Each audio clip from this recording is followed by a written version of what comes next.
In front of me is REALME GT Master Edition, and today I would like to show you how you can set up app lock on this smartphone. Start by opening settings and scrolling down. Now choose password and biometrics.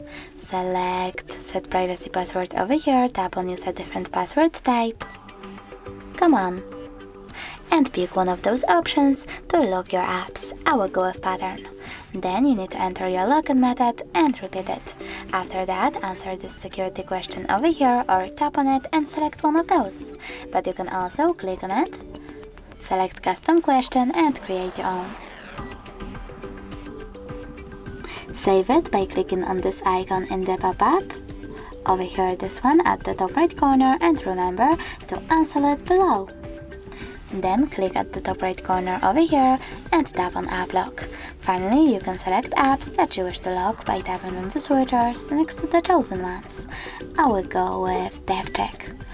Then, if you wish to use your face to unlock your apps as well, you can click on Use. I don't want those, I will go with Cancel. And now when I go back and try to access DevCheck, I can see that pattern is now required. Thanks so much for watching. If you enjoyed this video, leave a like, comment and subscribe. Bye!